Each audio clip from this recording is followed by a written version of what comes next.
What is up, Houston Texans fans? Welcome to the Bull Bash podcast of the Houston Texans fan. I'm your host, Mellow Mike. Thank you for joining me on the podcast here today. Today, we're going to break down the offensive line. We're going to talk about, is there a certain player on this offensive line that could be the key to this unit rebounding as far as run blocking goes? And we're going to discuss the depth and if there's any concerns that we should have heading into the 2024 season right here on the Bull Bash. Now, going into this, I looked at ESPN stats for pass block win rates, and the Houston Texans are ranked 10th with 61%. The number one team being the Kansas City Chiefs at 77%. And as far as individual alignment goes, the only one that actually rated was Laramie Tunstall, and I believe he was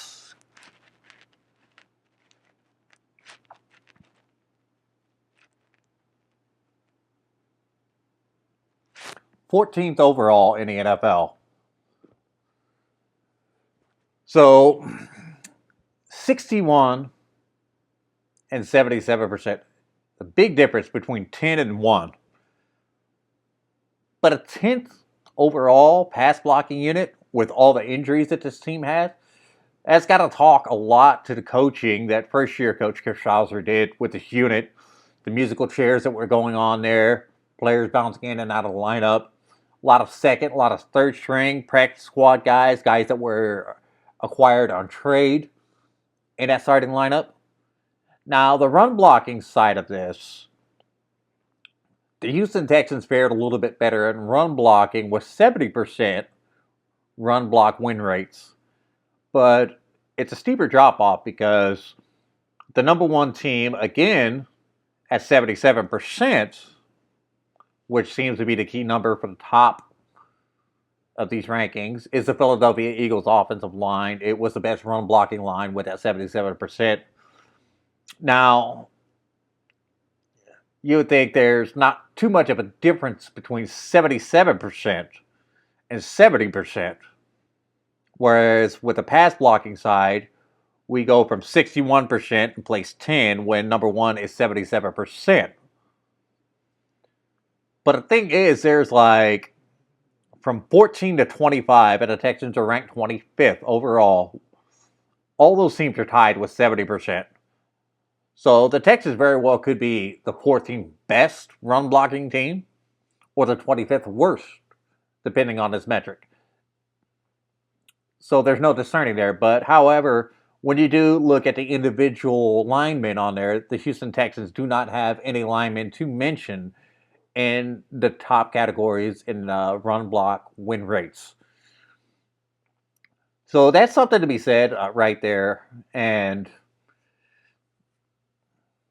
the big number is 44 sacks allowed. That ranked the Texans 17th, kind of middle of the pack, closer toward the bottom in sacks given up. So the Texans this year haven't really done much to revamp that offensive line. There's been some mostly addition by subtraction. We saw George Fant left, Michael Dieter left, Austin Deckless is gone. So now we look at left tackle. Laramie Tunstall is going to be back. Laramie Tunstall is probably one of the best pass blocking left tackles in the entire National Football League. However, Laramie Tunstall was dealing with a knee injury, and this might have something to do with why he did not show up on the list when it came to run blocking. I don't know how much of that Laramie was actually impacted by that knee injury when it came to his run blocking, but at the end of the year, that game against Cleveland, I mean, you saw it on display there. Laramie Tunstall went one-on-one with Myles Garrett on that outside and just completely erased him from that game. You were talking about he didn't sniff C.J. Stroud all game long. He was not a factor in the run game. And this is one of the best defensive ends in the National Football League, one of the best pass rushers in the league. And Laramie Tunstall was doing that with a bad knee. So there's something to be said about that. Now, his primary backup this season looks like it is going to again be Charlie Heck. Charlie Heck got in there in a couple of games in the last part of the season. He was injured for a majority of the beginning of the season, and Larry Tunsil did have to tough out some games earlier off because Charlie Heck just wasn't available. We saw some times where they did try to flip flop some guys like Josh Jones, who we acquired from the Cardinals. Austin Deckless was another one that they had to insert in there to cover until Laramie got back. But Charlie Heck is a guy, you can trust him for a game or two. He's a solid backup, but he's not somebody that you want in there for extended snaps throughout the course of the season. And then we look at it, the left guard position. This is the position that we need to be paying the most attention to coming into this season. Right now in training camp, majority of the reps are going to Kenyon Green, the former first rounder out of Texas A&M. He's come in. He played heavily injured against some of the best defensive tackles as a rookie. I mean, you were talking about like a murderer's row of defensive tackle that rookie season. I believe Aaron Donald was in there. Chris Jones was in there when he was learning the ropes, if I'm not mistaken. And, it was trial by fire. And he was dealing with a shoulder injury as a rookie. And from what was said, he didn't want to say anything about it because he didn't want to lose his starting small. And Lovie Smith preached a lot about toughness. So he just battled it out throughout that season. Now, we all know that it was disclosed to D'Amico Ryans and they shut him down in the preseason. And he spent the entire season just getting the surgery, rehabbing that shoulder, working on his conditioning. And he's come back in training camp thus far, and he's looked very, very solid. I mean, just looking like a physical specimen out there. He's probably in the best shape that we've seen him. And we're hoping that translates over onto the football field. Now, this is just training camp, and they could be getting him some reps here in training camp to get him up to speed so that they can make an informed decision as to what the starting rotation is going to look like when it comes down to they're going to be doing some scrimmages with some other teams, more than likely, coming up. They're going to be doing preseason games. And then from there, they're eventually going to decide on that starting offensive line. Now, last year at that left guard position, we saw Titus Howard. We will not see Titus Howard at left guard again this year. At least not if everything goes well. It would be something horribly went wrong, and we're decimated by injuries once again if Titus Howard is back at left guard. So that should not be the case. Now, Kendrick Green is an intriguing option. He could be the backup left guard. And he was a guy that we acquired. He was a third-round pick from the Pittsburgh Steelers. We got him for a late-round pick. Steelers were getting ready to release him, and we wanted to get him because we weren't sure that he was going to clear waivers. So Nick Caserio ended up trading a late-round pick to get him and bring him down to Houston. And a lot of the talk about Kendrick was that, he had not lived up to his expectations in Pittsburgh and was really looking more like a bust. But coming in here this first year and joining the Texans, picking up the snaps in the preseason, Kendrick Green started to look good until he got injured.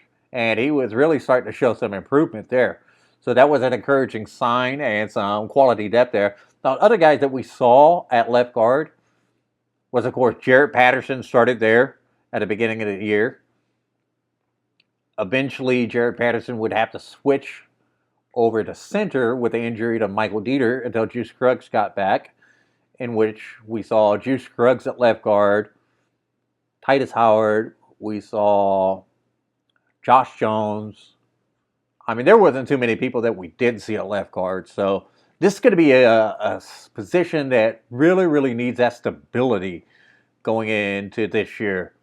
And Texans are looking like they're going to give Kenyon Green first shot at cracking the starting lineup. But we all know that the Texans really like to go out there and put their best starting five out there on the field.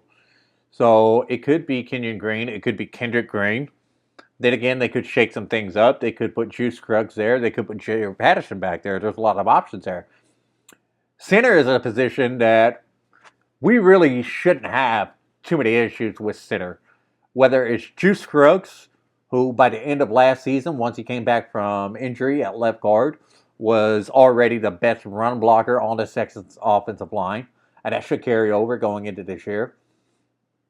Scruggs, however, did have some apparent issues that I saw in a couple of games with just some complex defensive blitz, whether it's linebackers doing a crisscross, uh, defensive tackles doing a stunt, flipping over the top, and he was getting some confusion on who he was supposed to pick up and allowed some guys to get some penetration into the backfield. He was also notoriously the guy that allowed the defensive tackle to get through the line in the Jets game and put C.J. Stroud's head on the turf. So not one of his finer moments, but in my opinion, Jaret Patterson is probably the better pass blocker of the two. Juice Scruggs is the better run blocker. So either or is going to be fine there. I would prefer Patterson there just due to his chops and the pass blocking. And center is one of the more important positions because center has to make all the line calls. He has to point out the blocking assignments and everything like that, make the shifts of the offensive line. So it's very, very important that your center is able to hold that down and has a very, very nuanced view and understanding of the pass protection. That's very, very important. Now, when you go to the right guard, this position could be a little bit murky. We have Shaq Mason, who was solid. He was about the only starter on the offensive line who was there from game one all the way through. He didn't miss much time at all. He was solid. And behind him, it's anybody's choice. It could be a movement of David Sharp, who we acquired from the Carolina Panthers, to the interior. We could possibly see Kendrick Green shifting over there. Right now, it's pretty much up in the air. There's really not a designated right guard on the roster at the moment. So it's pretty much Shaq Mason's spot with no competition behind him. And at right tackle, we have Titus Howard coming back from injury. He had that knee worked on. He has yet to report and show up at training camp. They say he's just in the building. He's rehabbing. He's getting that knee ready to go. And Titus Howard, when he was able to play right tackle the last time, which I believe would have been the 2022 season, is which he got that contract extension. Titus Howard only gave him 2 sacks when he played all season at right tackle. So he is solid at right tackle when he is healthy, but that is the key word right there, is when he is healthy, which is why the Texans general manager Nick Caserio went out and made it a priority to draft Blake Fisher from Notre Dame to come in and play that backup right tackle. It gives the Texans an insurance policy in case Titus does get injured again. Also, if things go horribly wrong and Titus does have to move to left guard, then, you know, you're going to see Blake Fisher right there at right tackle. And another guy who's should have thought about this, the guy from Michigan, Ladarius Henderson. He is more than likely going to be the backup right guard. I completely forgot about him. He's played guard, he's played tackle. Most people project him to be an interior offensive lineman due to, I guess they say, just shorter arms or whatever. But he's got experience at both, so he's got to more than likely be in there at right guard. So when we're looking at this unit as a whole, they have to start making some strides on that run blocking side. Pass blocking, 10th in pass block win rate for a banged up offensive line with a lot of moving pieces on there. Pretty good testament to the coaching ability of Chris Schauser in his first season, and should improve in year number 2 as he's more familiar with Bobby Slowick's zone blocking scheme. And then we're going to be looking at that run blocking is going to be the big key, and see if this team can make some major improvements in that area. And I think the main thing that is going to be most important for the Houston Texans in the area of run blocking this season is just having a cohesive starting five out there. Having these guys healthy, playing together for a majority of the season, that is going to be the biggest thing that could happen for this Texans offensive line and guard to the run game. They've got to stay healthy. There's just no ways around that. Now, if there is one guy that if he bounces back and he has a good season, could be a difference maker for this team. Laramie Tunsil, we know, is going to hold it down on pass protection. If that knee is healthy, he could show improvement in run blocking. So we already know that we could count on him. He's already penciled in as starting left tackle. Shaq Mason is going to be solid. He's not going to be spectacular. He's going to be in there at right guard. Whoever it's going to be at center, whether it's Hugh Scruggs or Jarrett Patterson, is going to hold it down just fine. I got confidence in both of those guys. So realistically, it's going to come down to two guys, and that's going to be at left guard, Kenyon Green, and right tackle, Titus Howard. Of those two, you could say that it's going to be kind of a 50-50 proposition as to which is going to be the most important. Obviously, in terms of pass protection, that's going to go to Titus Howard on the outside there. Tackles are the more important of the two positions. But when it comes to the run blocking game, that's going to go to Kenyon Green. And for this interior offensive line to start taking strides forward, he's going to have to step up, and he's going to have to show that, he is a man mover. He's a bulldozer in the run game, and he can clear those paths for Joe Mixon for this upcoming offense.